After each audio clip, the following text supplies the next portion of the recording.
Bonjour, messieurs les présidents, chers et chers collègues de la Chambre régionale des comptes, chers et chers collègues des universités Paris-Est, Créteil et Gustave Eiffel, et chers étudiants, je vous propose de commencer à l'heure.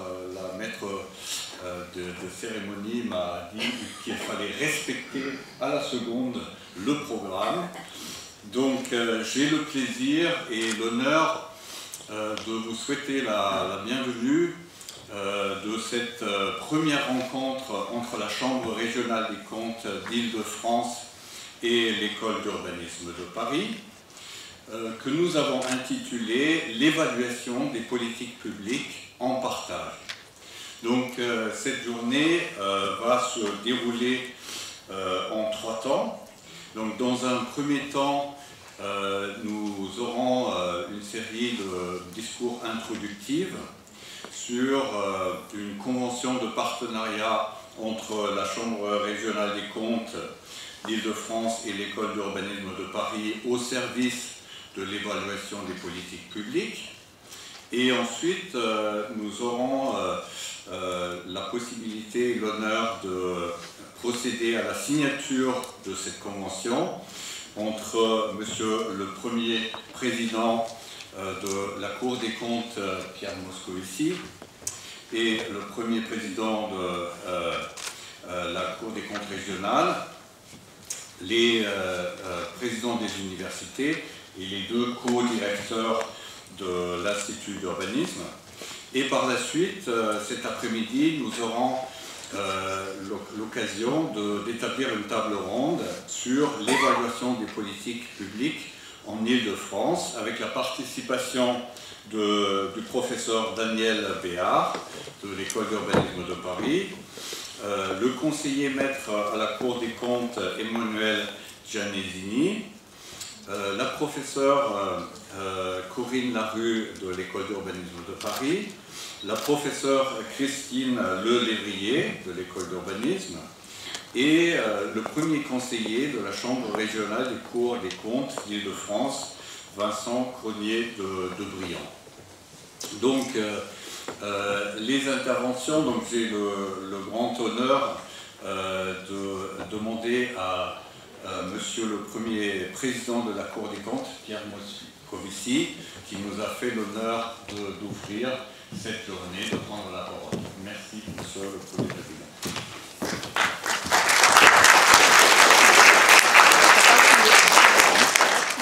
Merci, Monsieur le Président de l'Université Paris-Est Créteil, Monsieur le Président de l'Université Gustave Eiffel, Messieurs les co-directeurs de l'École d'urbanisme de Paris, Monsieur le Président de la Chambre régionale des comptes d'Île-de-France, Mesdames, Messieurs, chers amis, avant toute chose, je tiens à remercier Marc Roussef et Jérôme Monet pour l'invitation à m'exprimer devant vous à l'occasion de la signature d'une convention de coopération entre la Chambre régionale des comptes d'Île-de-France et l'École d'urbanisme de Paris qu'il co-dirige. Mes remerciements s'adresse aussi à messieurs Jean-Luc Dubois-Vendée, président de l'Université Paris-Créteil, et Gilles Roussel, président de l'Université Gustave Eiffel, pour leur contribution très précieuse dans la construction de ce partenariat qui justifie ma présence ici.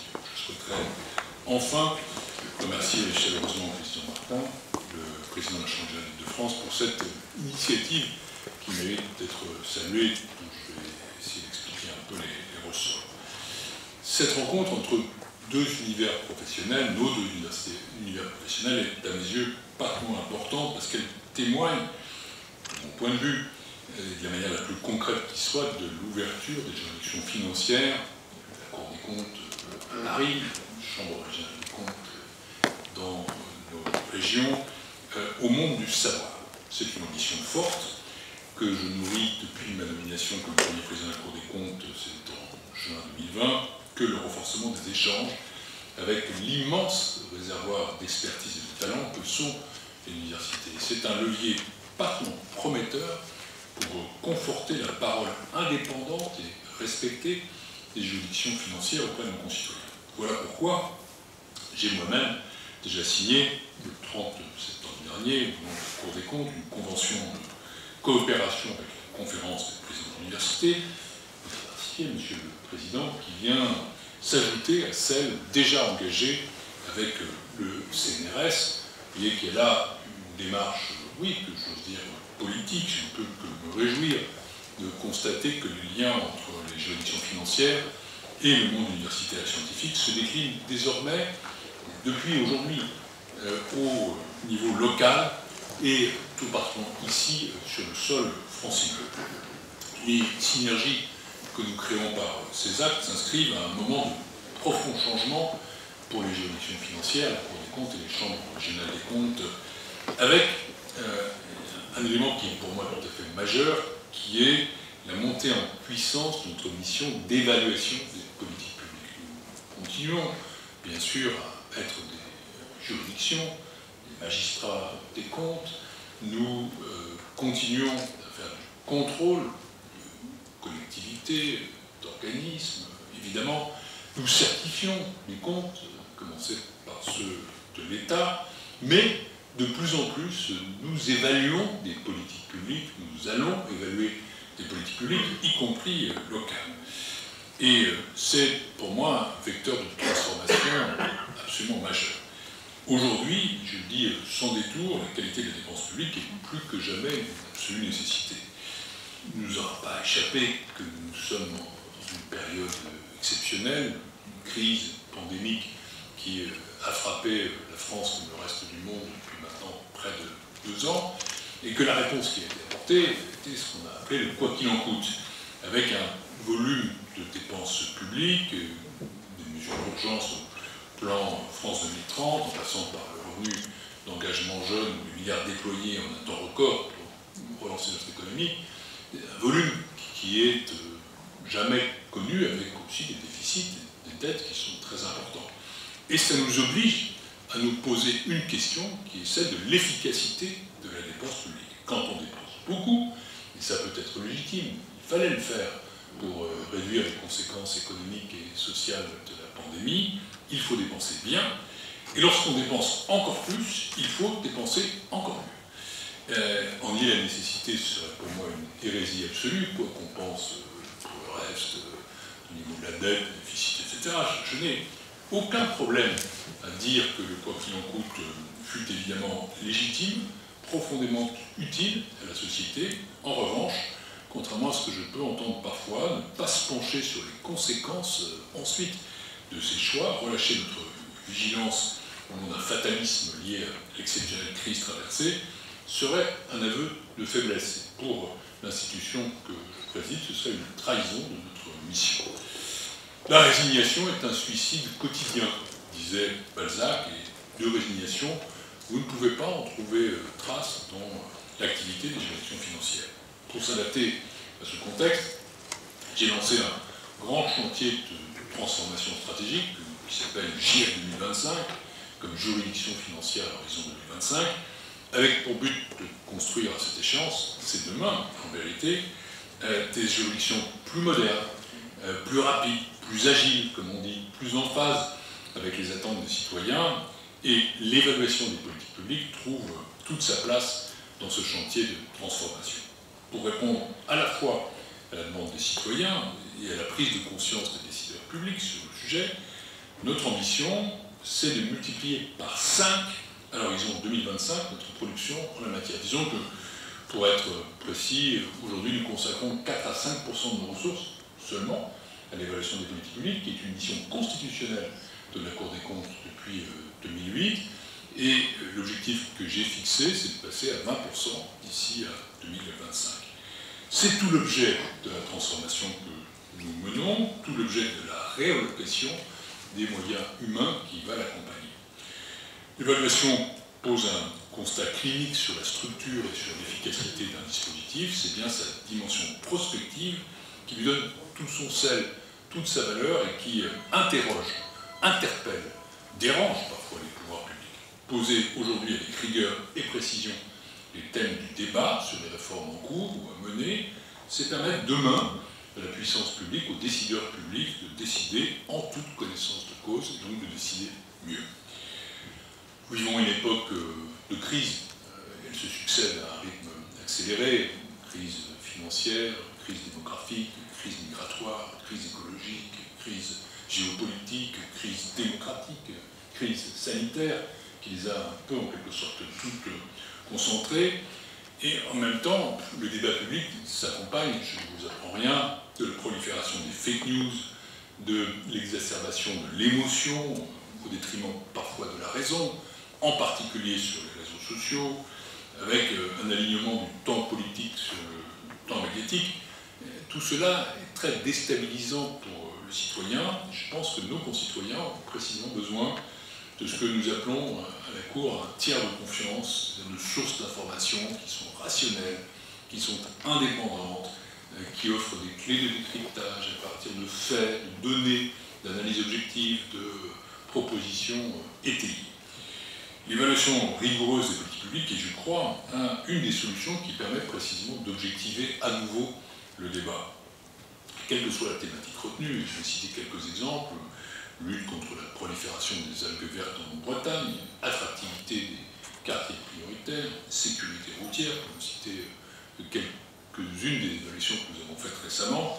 Les rapports que nous publions apportent ces éléments précisément qui sont rationnels, contredits et étayés. Et c'est dans cet état d'esprit que nous avons lancé la publication de notes sur les enjeux structurels de la France, non partisanes, je précise, non politiques, à l'approche de l'importante échéance électorale de 2022. Qui est mieux placé que les juridictions financières pour analyser l'action publique dans toutes ses dimensions, pour la faire connaître aux citoyens, pour s'assurer que l'argent public est utilement utilisé et efficacement? C'est là le rôle central de nos institutions, c'est le sens de l'article 15 de la Déclaration des droits de l'homme et du citoyen. Il ne peut pas y avoir de vie démocratique si les pouvoirs publics ne sont pas obligés de rendre des comptes aux citoyens de l'usage qu'ils font de l'argent public, des deniers publics. Quand je parle des juridictions financières, je parle bien évidemment de la Cour des comptes et des chambres régionales des comptes, mais des deux à la fois. C'est un élément qui figure en bonne place dans le projet stratégique que j'ai pensé. Il est primordial que le réseau des chambres régionales et territoriales des comptes, il y en a 17 en métropole et outre-mer, puisse participer pleinement à cette mission d'évaluation. J'ai donc proposé à Mme Gourault, ministre en charge du territoire, d'intégrer une disposition dans le projet de loi dit 3DS, qui doit passer bientôt à l'Assemblée nationale, qui permettra en propre aux chambres régionales territoriales des comptes de mener par elles-mêmes, et non plus seulement, comme c'est le cas aujourd'hui, nous en parlons, Monsieur le Président, aux côtés de la Cour, des évaluations de politique publique, des évaluations de politique publique locale. Demain, tout comme le Parlement peut le faire à l'égard de la Cour des comptes, les conseils régionaux, les conseils départementaux, les conseils métropolitains, les préfets pourront saisir la Chambre régionale d'une demande d'évaluation, d'une politique publique relevant de leurs compétences et de leur territoire.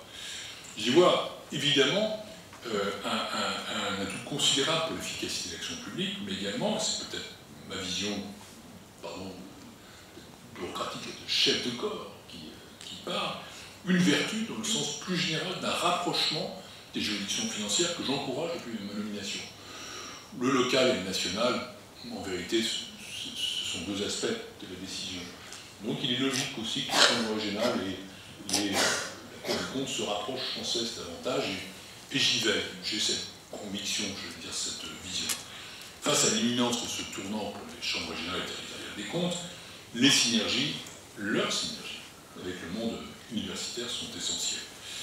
Je suis de ceux qui pensent que les connaissances doivent être recueillies là où elles sont produites, quitte à bouleverser nos méthodes traditionnelles. Et je crois que le campus Descartes, qui nous accueille aujourd'hui, pôle d'excellence du Grand Paris, premier pôle en recherche et développement sur la ville durable de France, en est un excellent exemple. Plus que toute autre région, l'Île-de-France, tout de même région capitale, comme elle s'est définie elle-même, met en œuvre des politiques publiques territoriales dont les enjeux financiers, sociaux, techniques, humains sont de première importance et de premier plan.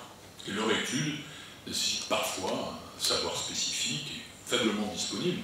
Aujourd'hui, dans nos juridictions, nous avons besoin de renforcer notre expertise Les disciplines qui sont enseignées ici, l'aménagement et l'urbanisme, en font évidemment partie au premier chef.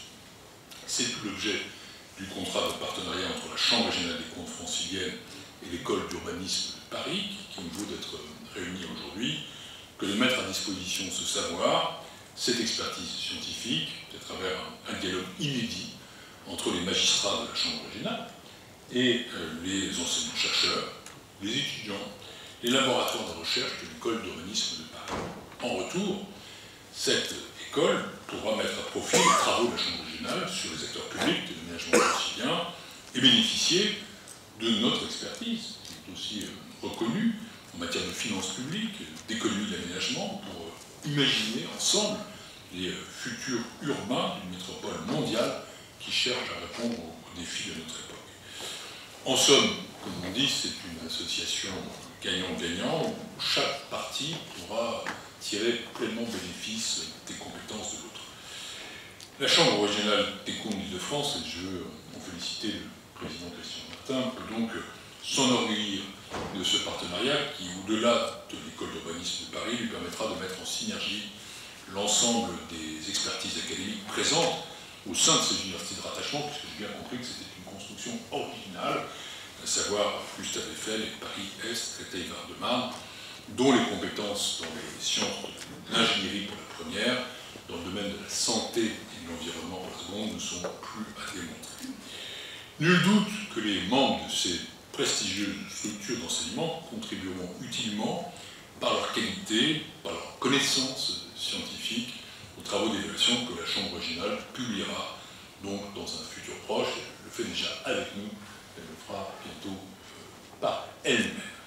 Voilà, mesdames, messieurs, avant de céder la parole à M. Dubois-Randé et M. Roussel, je voudrais une nouvelle fois saluer l'ensemble des acteurs à l'origine de ce rapprochement, parce que je crois profondément à la vertu du savoir. Comme l'a dit courageusement Malala Yousafzai, prix Nobel de la paix, il n'y a pas plus grande arme que la connaissance.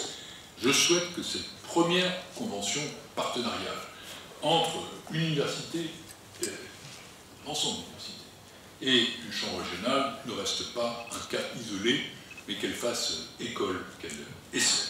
Transformer l'action publique, c'est aussi créer les conditions de son évaluation.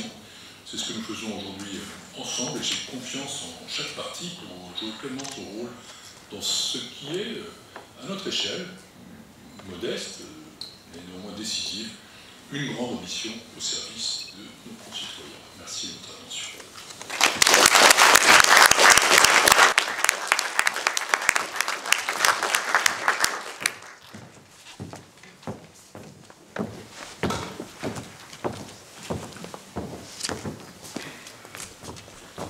Monsieur le Premier Président de la Cour des comptes, Monsieur le co-directeur de l'École d'urbanisme de Paris, cher Marcus, cher Jérôme, cher Gilles, Monsieur le Président de la Cour des comptes de la Chambre régionale d'Île-de-France, je suis très honoré d'être avec vous, car cette convention est assez unique et exprime pour moi beaucoup de choses dans l'approche entre l'université et finalement le territoire dans son ensemble.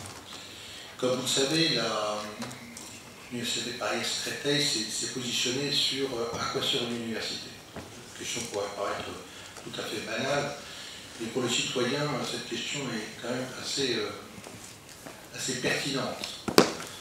Certes, il y a des missions régaliennes, la formation, la recherche, mais au-delà de tout cela, il y a quand même une question, c'est finalement pour nous, citoyens dans un territoire, qu'est-ce que l'université peut apporter et comment finalement partager avec cette université des échanges qui peuvent modifier à la fois l'approche du territoire, l'approche politique également, mais également qui peuvent modifier aussi l'université dans sa démarche.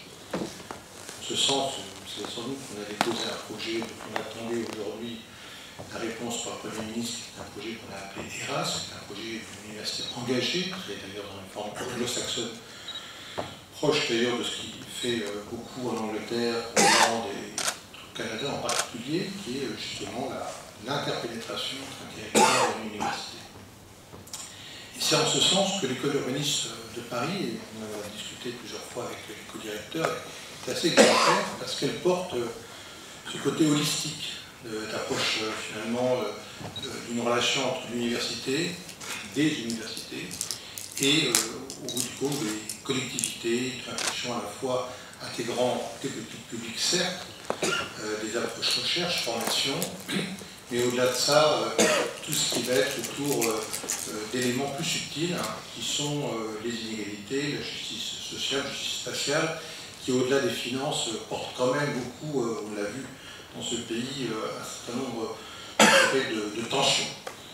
Donc c'est en ce sens que voilà, cette convention, cette première convention est assez exemplaire et je la félicite.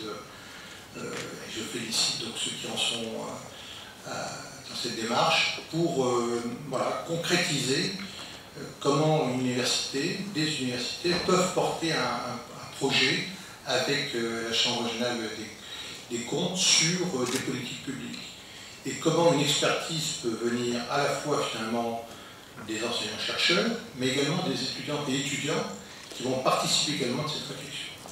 Donc bravo et félicitations aux co-auteurs de tout ce parcours et de toute cette démarche, et puis donc vraiment félicitations à toutes et tous. Merci.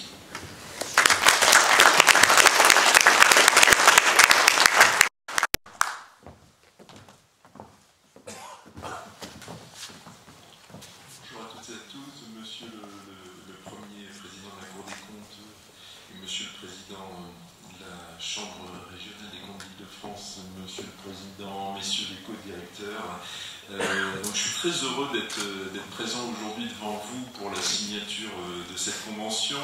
Alors tout d'abord parce que le premier président de la Cour des comptes l'a évoqué tout à l'heure, on a une convention qui a été signée entre la conférence des présidents de l'université et la Cour des comptes elle-même, et normalement, s'il n'y avait pas eu la pandémie, c'est moi en tant que président de la conférence des présidents de l'université qui aurait dû la signer à l'époque, et pas mon successeur Manuel Pimondara. Donc voilà, je voulais rappeler aussi cet élément-là. On est dans une démarche globale, et je trouve assez exemplaire que cette convention locale avec la Chambre régionale des comptes se signe aussi avec nous aujourd'hui, une première sur le territoire, et donc de ce point de vue-là, je suis particulièrement heureux que ce soit chez nous que ça se passe.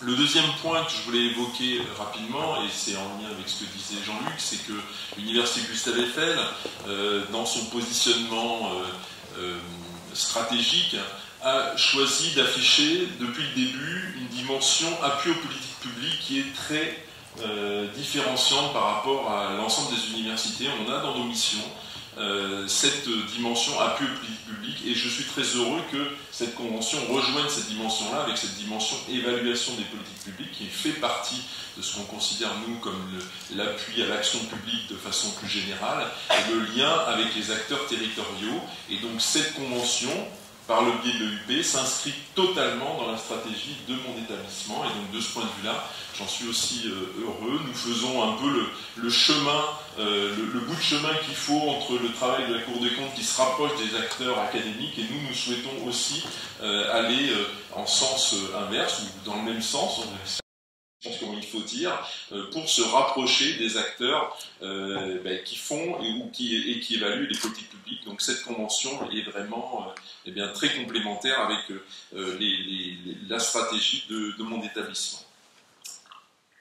Pour parler plus spécifiquement de la convention et de ce qui se passe au niveau de l'UP, cette convention, elle nous amène, il me semble, plusieurs dimensions.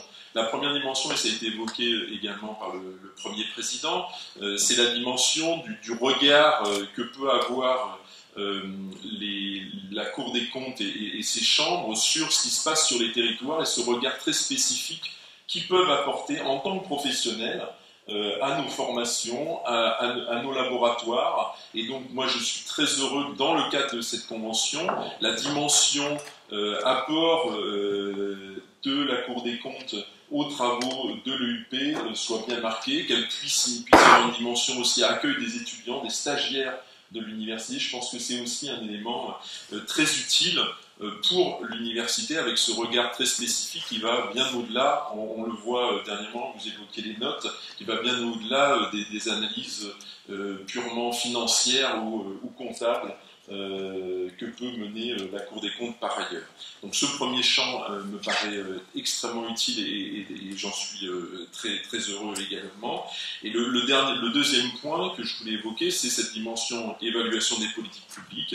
Je pense que là, l'EUP et les laboratoires associés qui travaillent sur ce site peuvent vraiment apporter quelque chose à la Cour des comptes, et inversement, les problématiques portées par la Chambre régionale des comptes peuvent aussi enrichir l'ensemble des travaux que nous menons. Et donc de ce point de vue-là, comme le disait le premier président de la Cour des comptes, on est vraiment dans un partenariat gagnant-gagnant entre les universités, notre école d'urbanisme de Paris et puis la Chambre régionale des comptes et la Cour des comptes. Donc merci d'avoir tous ceux qui ont contribué à l'écriture et à la mise en œuvre de cette convention, et merci, je veux dire, au premier président de la Cour des comptes pour cette volonté de s'ouvrir aux acteurs économiques. Je pense que beaucoup l'attendaient, vous l'avez rêvé, et merci d'avoir fait. Voilà.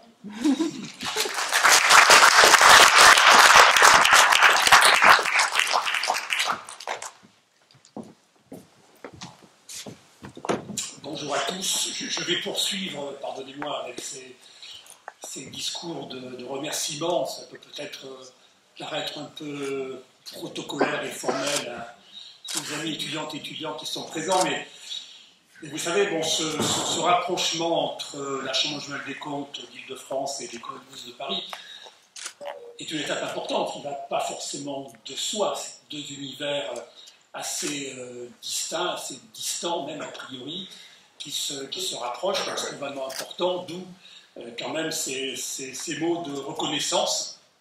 Nous avons besoin de votre expertise dans les domaines de l'urbanisme et de l'aménagement. Et apparemment, il semble que l'expertise des magistrats financiers puisse également être utile aux travaux de recherche que vous menez, aux activités d'enseignement elles-mêmes. Donc je voudrais vraiment, pour la conclusion de cette convention qui se formalise aujourd'hui, remercier d'abord les présidents du Bois-Randais de l'Université de Paris-Est Créteil et le président Roussel de l'Université Gustave Eiffel d'avoir permis ce rapprochement, de nous accueillir dans ce bel amphithéâtre aujourd'hui. Merci pour leur implication. Donc, merci aussi aux directeurs de l'UEP d'avoir œuvré pour que tous ces actes de rapprochement se concluent par cette convention avec un contenu très substantiel sur lequel je vais peut-être revenir rapidement. Et puis, plus directement, remercier aussi le professeur Daniel Péat, qui est co-titulaire de la chaire Aménager le Grand Paris, avec lequel ils ont commencé à dialoguer. C'était il y a un an de ça, déjà. Donc plutôt en pleine crise sanitaire, c'était pas facile. Et tout de suite à nouer un dialogue très agréable, mais fructueux et prometteur. Et je suis heureux qu'il débouche aujourd'hui. Je voudrais également, bien sûr, je ne manquerai pas à remercier le premier président de la Cour des comptes, Pierre Moscovici, d'être présent aujourd'hui, d'avoir bien voulu parrainer finalement la signature de cette convention. C'est très important. Elle se situe dans le cadre d'impulsion qu'il a donné aux nouvelles missions des juridictions financières qui vont faire que cette convention va prendre tout son sens. Il y aura de multiples points d'application. Dans mes mots de reconnaissance, je ne saurais oublier deux collègues magistrats de la Chambre d'Île-de-France qui ont joué un rôle décisif dans ce rapprochement. D'abord, Nicole Turon-Chira, présidente de section, qui est présente, qui a finalement été à l'origine des premiers contacts avec l'école d'urbanisme de Paris, le professeur Béard très, très précisément, dont je veux lui rendre hommage. Et puis Vincent Cronier-de Briand, premier conseiller, qui a été l'artisan de très efficace. D'abord de l'organisation d'un premier séminaire que nous avons tenu il y a quelques mois de cela sur justement l'organisation du Grand Paris, avec à la fois une présentation des travaux de la Chambre et puis des présentations des principales problématiques par les différents représentants de l'école d'urbanisme de Paris. Et puis Vincent a œuvré côté Chambre régionale des comptes à la rédaction, la bonne formulation, à veiller à ce que le texte permette bien de mener les actions que nous souhaitons dans cette convention que nous allons signer. L'objectif de cette convention, il est très clair. Finalement, c'est de croiser les regards que nous portons dans nos métiers respectifs sur un même territoire. C'est-à-dire, en fait, mieux articuler, c'est le besoin que nous ressentons, une approche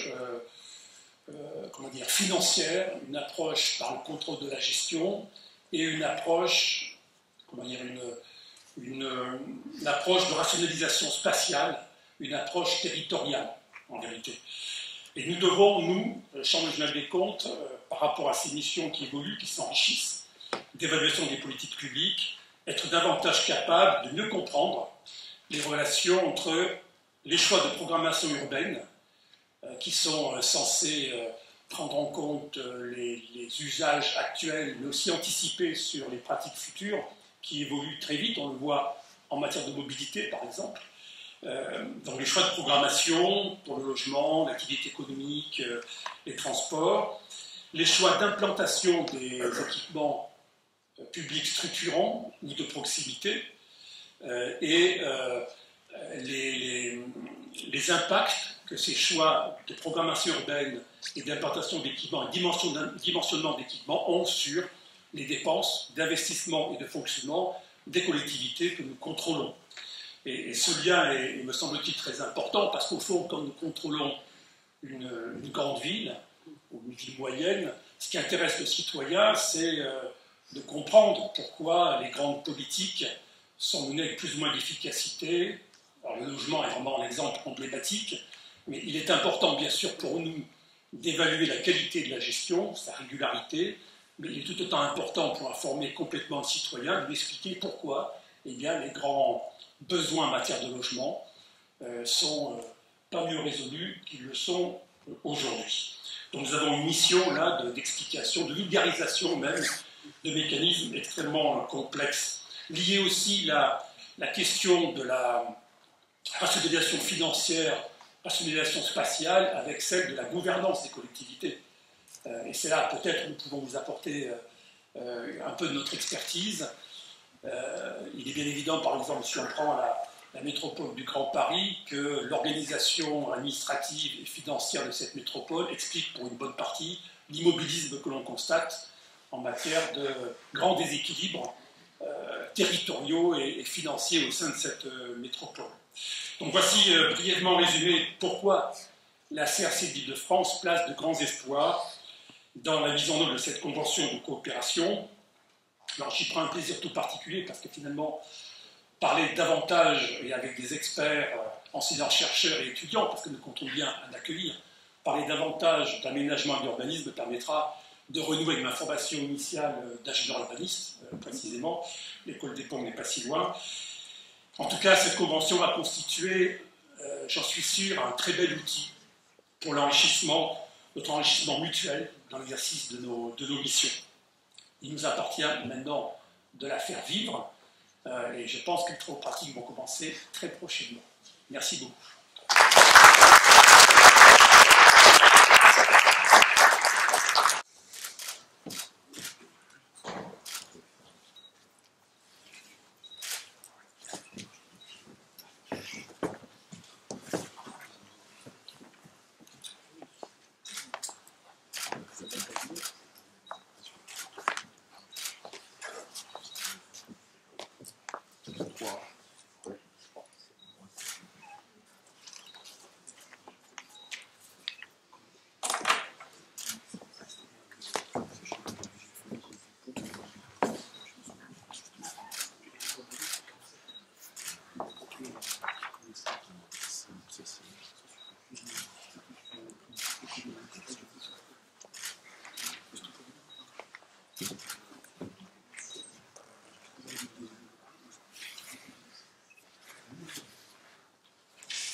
signature.